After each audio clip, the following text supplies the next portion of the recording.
Donald Trump's butt is officially a national security risk. And no, that is not a joke. Welcome to Occupy Democrats. I'm David Reddish.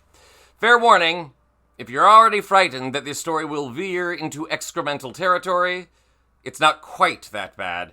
I mean, we already knew Trump was full of crap, right? Okay, I promise that's the only joke like that we're gonna make. Back to the matter at hand. In both his first and second terms, Donald Trump has had a problem with leaks. It's also tempting to make reference to a certain dossier revealing that Trump really likes gold in his showers, but I'm going to show restraint. Leaks have been a persistent problem for Donald Trump. Remember this?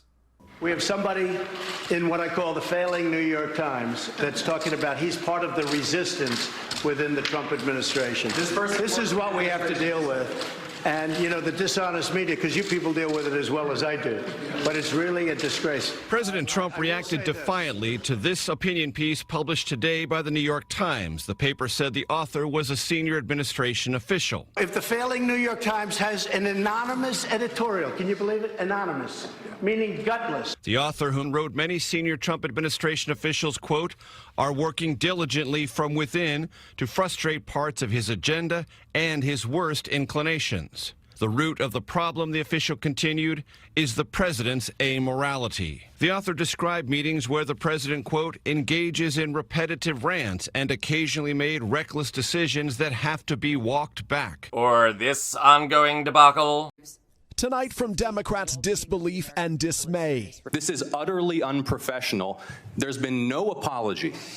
There has been no recognition of the gravity of this error. As they grilled top Trump national security officials about that blunder where a reporter was mistakenly added to an encrypted group chat about what the reporter says were upcoming military operations. You have to learn from every experience. Or this?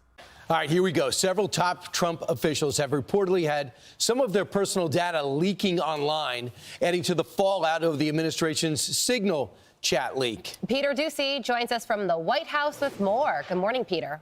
Good morning. And among the top national security officials here who need to change their passwords this morning because theirs have now leaked online are the National Security Advisor Mike Waltz, the Director of National Intelligence Tulsi Gabbard, and the Secretary of Defense Pete Hegseth. But those officials continue enjoying the backing of their boss.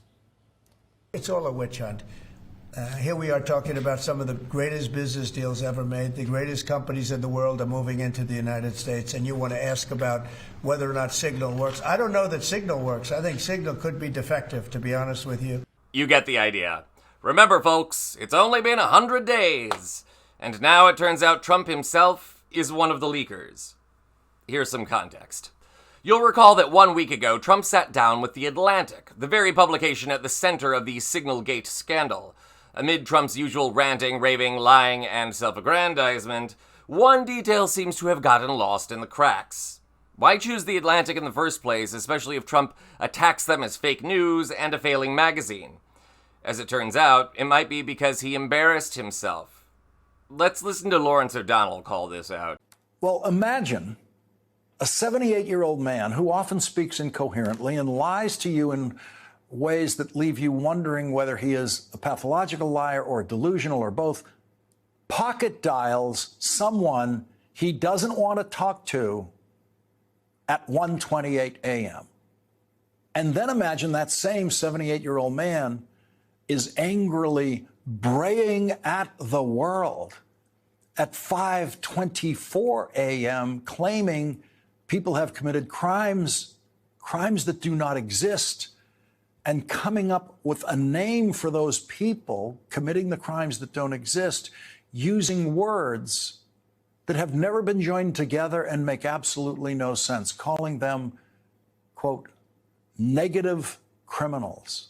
Of course you would be concerned about the mental health of such a person. Of course you would assume some kind of serious neurological decline in the 78-year-old man. Imagine that same 78-year-old man also said, I run the country and the world. And now, imagine if Joe Biden had done just one of those things. There would have been 4-inch headlines about cognitive decline. But that's just one news cycle with Donald Trump, who did every one of those things. He butt-dialed a reporter for The Atlantic at 1:28 a.m. who he did not want to talk to, but with whom he did eventually do an interview in which he said, "I run the country and the world." Yes, Donald Trump butt-dialed reporters at The Atlantic at 1:28 in the morning. The details buried in the Atlantic story reveal that one of the reporters on the interview, Ashley Parker and Michael Shearer, received a call on April 12th at 1:28 a.m. The pair had been trying to get Trump for an interview for weeks before that, so they were baffled that he would call at such an odd hour and not leave a message. When Parker and Shearer finally did connect with Trump's staff, they were told the president did not want to talk to them. Then, just a few days later, Trump suddenly agreed to the interview. In fact, he wanted Atlantic editor Jeffrey Goldberg, who had broken the Signalgate story, to sit in on it as well. So what happened? As it turns out, Trump butt-dialed the reporters by accident.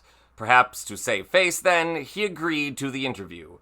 And, to take a cue from Lawrence O'Donnell, whom I've loved since he appeared on the McLaughlin Group back in the day, if this had been Joe Biden, every politician in Washington, certainly the Republicans, would be ranting about how Biden has lost his mind. He's too old. He's senile. He doesn't know what's happening. And privately, Democrats would worry the same thing.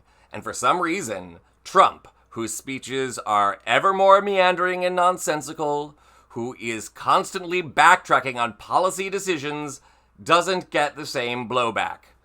And given the ridiculous thing Trump said in that interview about running the country and the world, but not to mention just about any other word that comes out of his mouth anytime, anywhere, it's time to seriously ask questions about his mental fitness. Granted, some of us have been doing that for some time, and I still have to wonder if the man has tertiary syphilis. Whatever the reason, given the precarious state of America on the international stage at the moment, and the way Trump is gambling with our economy, it's time to ask bigger questions about his fitness for office. After all, the next person he butt dials could be Vladimir Putin. I'm pretty sure Trump has his number. This is Occupy Democrats.